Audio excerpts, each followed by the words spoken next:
Seeing Clebius look that was much different from usual, Elvira even had to wonder, was it really Clebius? While Lucy herself was still very calm at the moment, she then controlled Ed's bow, and shot an fire arrow towards him. It was an intermediate fire magic, pillar of fire, but it was not an ordinary pillar of fire, but a pillar of fire that had been doubled 100 times. The combination of the 100 intermediate fire magic presented a change in quality that burned down the place where Clebius was. Lucy did not forget her promise not to kill someone. The reason why she could do this was, it was because she was sure this attack would not be able to kill him. Lucy's pupils then dilated when she felt Clebius, who arrived quickly behind her. Lucy was surprised by Clebius's speed, which was getting faster, and when Clebius slashed his sword at her, the blessing of the storm then activated, which protected her from his attack. But the effect of the blessing of the storm was not just a barrier that protected her from all attacks, but also an attack magic that would blow away the enemy that attacked her with the wind. Even Clebius, who entered berserk mode, was unable to withstand the push of the wind it caused, but Clebius was then quickly able to regain his footing. Blood flowed all over his body at this time. His wound was getting worse. The blood that had stopped flowing and dried up, flowed again on top of it. If judging from the amount of blood that dried up, Clebius was in a state where he could faint at any time, but, along with the wounds getting worse and the body covered in blood, the mana that enveloped the sword as well as his body became bigger. The significant increase in power brought by this mode made Clebius able to launch multiple attacks quickly, which even made Lucy surprised, seeing the sword that was able to crack the barrier that was now protecting Lucy's body. There was no doubt that it was a cursed sword, the forbidden technique of the Nortondale family, blood swordsmanship. It was the swordsmanship that Clebius had practiced since childhood, which made him able to become as strong as he was now, so strong that he was able to crack the barrier protecting Lucy's body. But Lucy certainly wouldn't just stand by as he attacked her. Various magic circles then appeared around them when Lucy manipulated her mana. After that, Lucy then clenched her hand, which made the magic circles release a kind of projectile that attacked Clebius. But Lucy was then shocked. Even though he had been hit by such a strong attack, Clebius still had not fallen. On the contrary, he seemed to be getting stronger at this time, but Lucy certainly did not run out of ways. When Clebius' attack was about to destroy her barrier, Lucy then manipulated her mana and stuck her hand into Clebius' sword. Her movement was able to withstand the attack that Clebius threw at her. The impact produced by the clash of their attacks produced such a powerful effect that it seemed to be able to destroy the earth. The wound suffered by Clebius is now getting worse after the clash. Blood continues to flow from the wound he suffered. Blood swordsmanship uses blood flowing from the user's own body as a new source of mana. It is the ultimate taboo. As a result of learning this technique, Clebius was even shunned by his own family members. They nicknamed him Sword Demon. They were full of fear of him because he kept killing people. They cursed him and felt he was a ghost. They even wondered, why does the family keep producing monsters like him?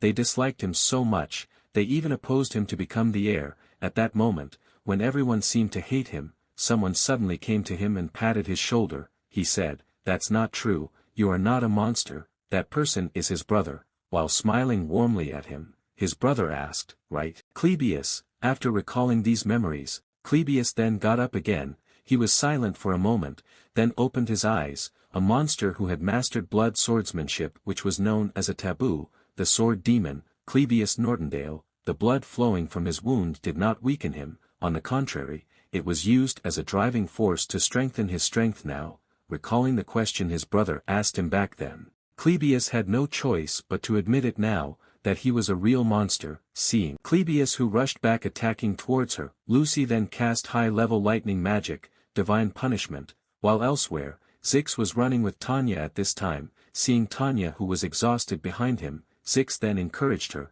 They were almost there, but Zix was then surprised when he saw someone showing the way in front of him. The person turned out to be Lortel. Lortel explained, "If you go out through the door at the end of this corridor, you can escape." Zix was then surprised. When he saw her here, he then immediately put on a cautious attitude, not caring about his change of attitude. Lortel continued, "There are many blocked paths. You are lucky, Tanya. You should thank Zix for accompanying you." Hearing that, Zix then hesitantly called out to Lortel. He asked, "Did you hear anything about Ed Sr.?" Lortel smiled. Hearing that, she said that she was not sure. Hearing that, Zix then once again asked, If not with me, what would you do to Tanya if she was alone? Lortel was silent for a moment hearing that, with a sharp look in her eyes. She then replied, of course I would tear her apart and kill her. Hearing that, Zix then tried to calm her down. He said that it was not a wise course of action. Lortel agreed with that. She felt that instead of killing her right away, it was better to start from her nails first, although she did not know what she would confess. Hearing that, Tanya then frantically denied her accusation. She never did that. Seeing Tanya's frightened face, Zix then immediately calmed her down, but, in that tense moment, Lortel suddenly told them to leave. She said to Zix, after all, I can't beat you in battle, right? But Zix didn't lower his guard at all after hearing that. He confusedly thought, you'll let me go because you can't win.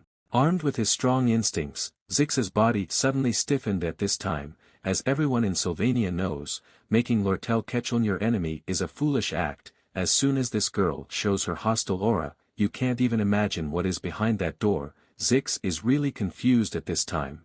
What should he do? Every second that passed in the middle of his contemplation made Zix's worries become deeper. But what Zix didn't realize at the moment was, why was he still alive? In these few minutes where he stopped and contemplated, he should have been defeated by an invincible enemy. Elvira really couldn't bear the sight in front of her at the moment. She pleaded with him that it was enough. How many times have you been hit by high-level lightning magic? But Clebius did not heed her plea at all. He still continued to get up even though he had been repeatedly hit by that powerful magic. He then recalled the words of his brother. With a warm smile, his brother at that time said to him, don't blame yourself too much. It's the fault of those who challenged you to test your strength, so it's not your fault. While showing a painting to him, his brother told him to look at it carefully. You are not a curse. His brother then explained the events in the painting to him. With troops coming like mountains, heroes who invaded with unshakable confidence, our ancestors, Burgess Nortondale, is the power that protects our family.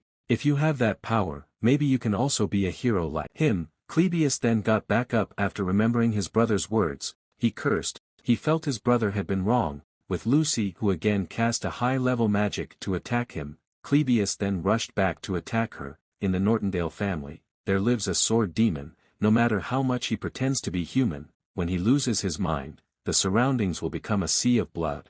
For a monster with eyes that emit red light and destroy the surroundings, ancient concepts such as morality do not apply to him. As Lucy cast divine punishment towards him, Clebius, who had read the direction of her attack, then jumped to avoid it, and quickly arrived in front of her to attack her. But Lucy was still very calm when she saw that. She then used her extraordinary mana to once again attack towards him. But Lucy's calmness was then broken, when her attack earlier did not succeed in knocking out Clebius. But Clebius' movement suddenly stopped when his sword was only 1 inch away from beheading her. He disappointedly asked, with this power, you think I can become a hero? The incident that became a deep trauma for Clebius suddenly appeared in his head at this time. It was when he killed his brother, the only sibling who loved him, with his own hands, even though his brother's sword was stuck right in his chest at this time. But he was grateful. He was grateful because at least the person Clebius killed this time was not someone else. At least he could forgive him. He then gently hit his brother's chest, and said to him, so, don't blame yourself too much. Clebius could not stem his tears seeing that, the real hero had died that day, in the hands of a monster. Clebius could only curse. This time, he really couldn't take it anymore. Clebius didn't want to be a hero, he just didn't want to be a monster. Clebius then fell to the ground, accompanied by the breaking of the cursed sword he was holding. The scene suddenly fell silent for a moment with Clebius' defeat. Even though he was unable to defeat Lucy, seeing the students who were successfully evacuated, Clebius was grateful. He wondered, this should be enough, right? Clebius is in critical condition at this time. Blood is seen covering his entire body. This blood swordsmanship increases the magical power of the sword and the user's body as the wounds and blood that cover the sword increase. But ironically, the closer the user is to death, the stronger the power he gets. Even so, that astonishing power was only able to make a slight scratch on Lucy. However, whether it's the complacency of the strong or the will of the weak, in that one fleeting moment, he was almost able to kill her. For Lucy, who has always lived as the strong, she has never been used to this feeling. The fear of death that she felt for the first time, made her sure that she had to immediately kill that weak figure who had no intention or strength to fight anymore. But, before Lucy could land her attack, Someone suddenly threw a water magic at her. Lucy then shocked looked at the person. Seeing the person, Clebius could only complain. He had expected this, that he was still alive. The person was wrapped in a cloak with a bow in his hand. The person was certainly Ed. Clebius then swore at him.